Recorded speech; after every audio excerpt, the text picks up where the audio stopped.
Are you ready to rock and roll? Hello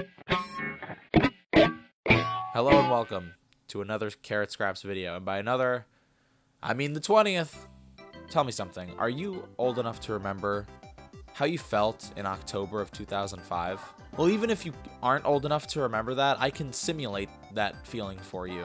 October was the worst month of your life. And it was because you realized you couldn't play the guitar. And shortly after that, you realized that playing the guitar is what made you feel human and what made you matter in life. And you just suddenly couldn't do it. You would look at your rock star dad and you'd think, I'm never going to be a rock star. And there was one reason for that. I could play guitar if they just had buttons. But lucky for you, by the end of the month, history would be made when Guitar Hero would be released. Not days, weeks before you had thought it yourself. Somebody took the logical step and innovated on the guitar. Now you'd be able to play like the pros. Buttons versus strings. It just made sense. So yeah, Guitar Hero hit the shelves in 2005, and it really took the world by storm. After this game's release, almost everyone had a copy of it. And I feel like it's difficult to sell people a peripheral like a big fake plastic guitar, you know? As a parent and as a sensible adult, you gotta really want that in your house to keep it there. I just gotta think that people don't want like essentially useless plastic cluttering up their place. I have multiple of these controllers, don't worry. In fact, this game was so successful that it spawned multiple sequels, and for a short time, it was essentially cemented as like a genre of game. Other publishers were putting out their own version of this concept. Every console had to have instruments with buttons. It's a simple idea, but it just clicked with people. Whoever came up with it was a genius. Guitar Hero gave the power to anyone to play their favorite songs. Instead of technical musical skill, all you needed was the ability to precisely press buttons with your hands. Look, plain and simple, if you could press the buttons at the right time, you were playing your favorite songs. And this was a party trick. If you could do this successfully in front of friends, family, strangers, you had bragging rights. But we're not going to play Guitar Hero today. We're not even going to talk about Guitar Hero today. We're here to read the manual. Video game manuals are a thing of the past. But back in the day, they were the thing that you read on your ride back home after buying the game you've been clamoring for months. And as video game manuals would thin and thin over the years, my recollection of how thick old video game manuals were never left my mind. But it makes you wonder, as someone who couldn't read for a large majority of their childhood, and yet still looked through a lot of these, what is written in these? In some cases, helpful hints for the game. In many cases, character bios, potentially world-building details, but I gotta imagine there's a lot of fluff. Anyway, long story short, I'm here to read this manual to you, and let's see if we can find anything silly. Ugh! Let me just say, one of my favorite things about this manual is that it looks like a marble notebook. Really simple, but really neat. In fact, the manual for Fallout 2 is similar to this one. Introduction. Are you ready to become a rock legend? Ready for millions of fans screaming your name? Ready for hordes of groupies?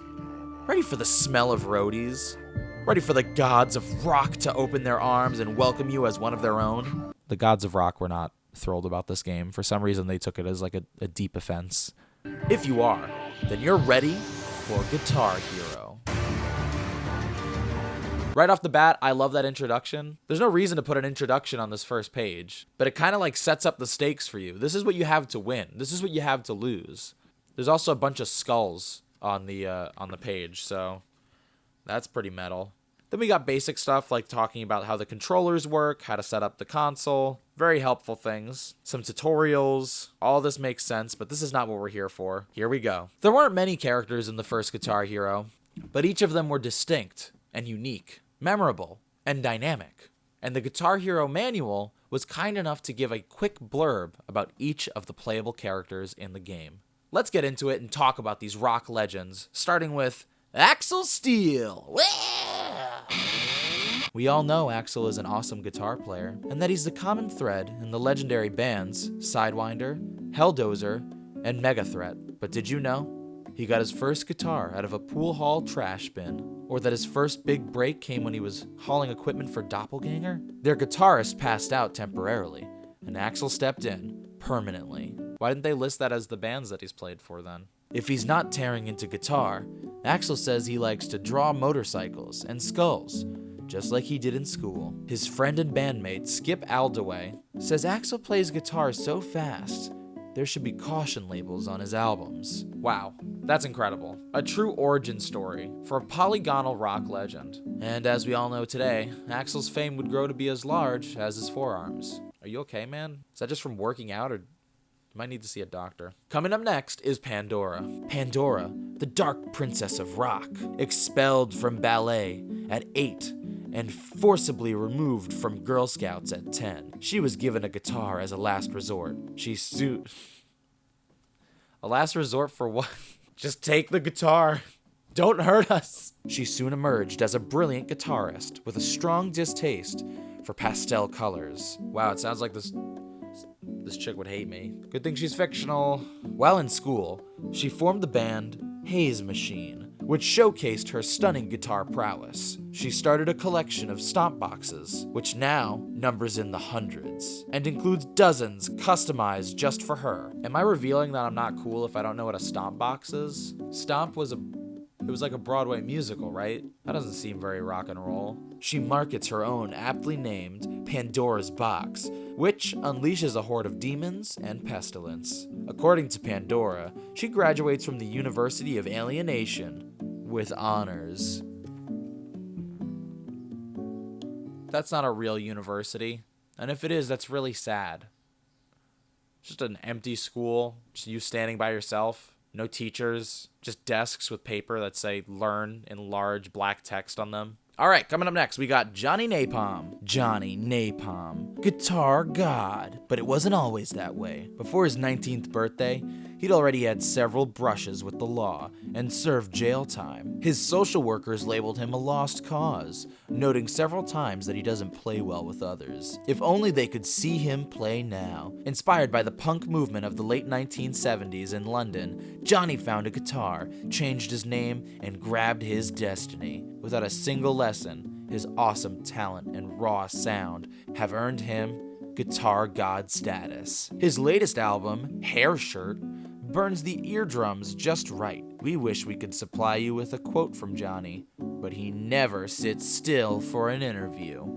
Yeah, he sounds cool, I guess. All these blurbs are just like them saying like, "Oh, you don't know, I'm super cool. I'm pretty freaking cool. Don't step to me. You know I'm pretty freaking cool." Also, did you file the proper paperwork to become a rock god, Johnny Napalm? Pretty sure all the other rock gods put in more work than you did. Plus, being a rock god isn't what it used to be. The health benefits alone make it a pretty sweet gig. Being a rock god is just a smart business decision. You're not fooling me, Johnny Napalm. Get out of here. Get out of here. Get out of here with your tall hair. So I know Johnny Napalm is supposed to be wearing Converse in this drawing, but it looks like he has hooves for feet. And nothing says screw you to society and conventional norms like not having human feet. The system wants you to have human feet, but you know what? Horse feet. I have horse feet. Because it matters to me to say no when the system says human feet. Coming up next, we got Clive Winston. Clive Winston was born into unremarkable circumstances in the outskirts of London. His childhood and education were typical, and at university, a professor described him as unextraordinary in every way. His grades were average, but Clive soon proved he was anything but average. He formed the Hard Rocking Winstons and released the Hard Rocking Winstons, eh? I like the idea of just adding like the totally awesome my last names, you know what I mean? The Hard Rocking Winstons. Just a bunch of gorillas. He formed the Hard Rocking Winstons and released single after chart-topping single. The recent Clive Alive 2005 tour was a mega success. Clive's super virtuistic style is a throwback to the British guitar gods of the 70s. See, the guitar gods of the 70s, those were hardworking bureaucrats. His biography revealed that on any given day, Clive plays guitar for at least 8 hours, writing approximately 36,000 notes, while only speaking an average of 50 words. The most sought-after session player working today, Clive's name graces more CD credits than we can count. Alright, Clive seems like he has a good head on his shoulders. He seems like he knows what he's talking about. Plays guitar at least 8 hours a day, though. Thinking about that, 8 hours a day. How much time do you have to do other things? Wait a second, 8 hours is a long time. How many hours are there in a day? And 36,000 notes? I don't like writing anything. So am I supposed to believe that you wrote 36,000 notes? Get out of here, Clive. Stop showing off.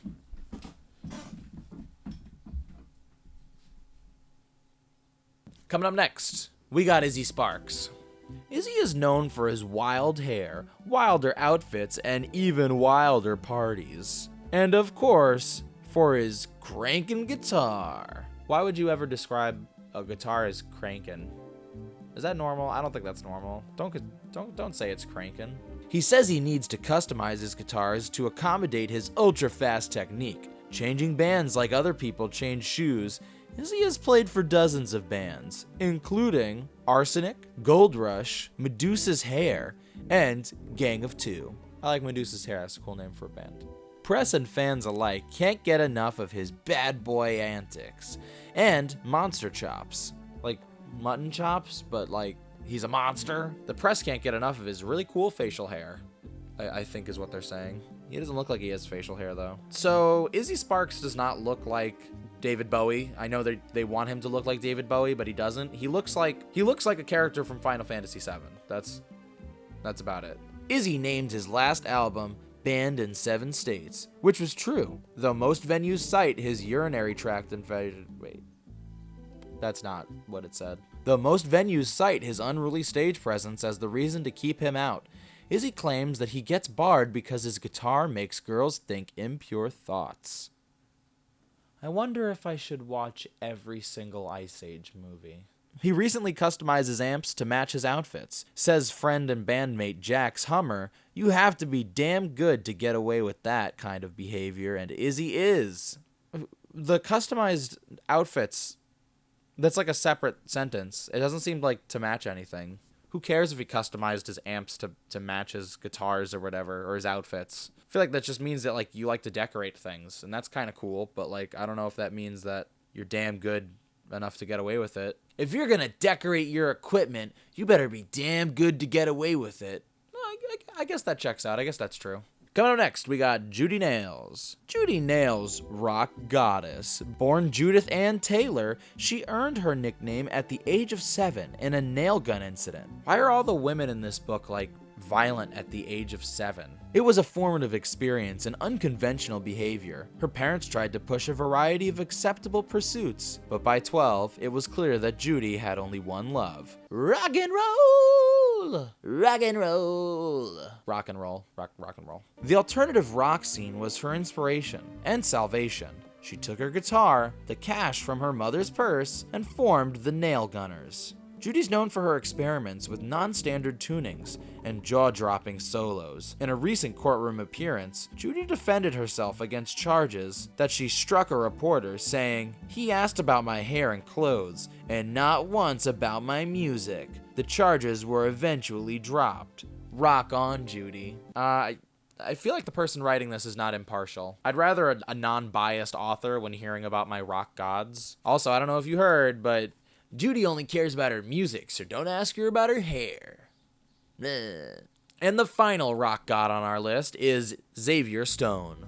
Xavier Stone has always rocked. Identified as a musical prodigy with a genius IQ at age 5, at least some of the other rock gods were like doing stuff in their formative years. He wrote and starred in his first full-length rock opera at 8. By 13, he had formed the internationally acclaimed Seeing Eye Frog. He had a frog that saw for him? And a world tour was right around the corner. Early exposure to the complex rhymes of Africa and the Orient influenced his style. Equally energized by his hip-hop, classical jazz, and rock, he can switch styles on a dime, and looks cool doing it. Xavier says he likes to rock so hard that there's nothing left of a guitar when I'm done with it. A recent reader poll by Quantum Sound magazine voted Xavier Stone most likely to rock. And isn't that how we all feel? And those are blurbs and backstories about the people you get to play as in the first Guitar Hero. There's a lot of other really cool stuff in here. Like, it'll just go on random diatribes and random rants. Underneath the very wonderful thank you section, we've got what I can only describe as a goblin skull, or a goblin turning into a skull, or maybe just a goblin with bad teeth. You've got another thing coming. One life, I'm gonna live it up. I'm taking flight. I said I'll never get enough. Stand up tall. I'm young and kinda proud. I'm on top as long as the music's loud. Amen, brother. Can I just say? Amen, freaking men. Can I just say? If that's not my life, I don't know who is. I like just a rock pirate. Maybe it's a Cousin It pirate, like from the Addams Family. Last couple pages are really cool. 24 hours to go. I want to be sedated. Nothing to do. Nowhere to go home. I want to be sedated. What is this? Is this like a drunk platypus or a monkey? Drunk platypus, right? Coming this November, it's Pokemon Drunk Platypus or Pokemon Monkey. You make the choice. You make the decisions. There's a to-do list on the very back page. To do: restring guitar with heavier strings. Something crossed out. Record bass line again to Skullfire. I guess they did that. Drop off band flyers at the bomb shelter. I guess this takes place before nuclear war. Find out how the washing machine works. Yes! Thank you! What does it mean? What does it do? What is that thing? Throw out cheese from fridge. I ruined the book doing that. Call mom, and it's crossed out. Get keg for after party. What a wholesome list. There's a very large thank you section, and I gotta say, it's really sweet seeing such like a heartfelt thank you in the manual. It very much so warms my heart. Now, there's actually a lot of other really cool stuff in this manual. Just a lot of fun little drawings, and the wording is really obtuse and kind of standoffish. I mentioned it earlier. When I would get video games as a kid, I would open them up, very excited inside my car on the drive back home. It was a 20 or 40-minute drive, depending on where we got the game from, until I would be able to play the game that's just sitting in my lap. Patience is difficult for a child, you know what I mean? It's hard to conceptualize that this thing that you have that means so much to you can't be played with or used until you get home. But that car ride, that wait to play your game, was everything to me. It stands out in the back of my head as a very fond memory. So I like to ask the question if video game manuals would pass the car ride test. And I can say without a doubt that this is an outstanding manual. This would definitely keep me like highly entertained during the car ride. I would be so excited to look through a manual like this as a kid. Because even though we don't really have video game manuals anymore, even when we did have them, many of them just copy and pasted instructions on how to use a controller or how to use the console, with vague and simple blurbs that you could find on the back of the box already. But this went a step beyond. Somebody had to design this little book, somebody had to be paid to write all this information, and give it all the flavor text, and all the flavor doodles. So I think this exceeds the drive home test. This is a top tier, rock god of a video game manual. And thank you so much to whoever wrote it. Anyway, that's going to do it for today's video. I was trying something a little different today. Maybe I'll take a look at some more video game manuals in the next couple of weeks. If for some reason you enjoyed this video, don't forget to give it a like and to subscribe to check out more of my videos. I stream live on Twitch, and you can find me at carrotscraps on there. To check out my other social media, Instagram and Twitter, it's also at carrotscraps. Thanks again so much for watching, and I will see you soon.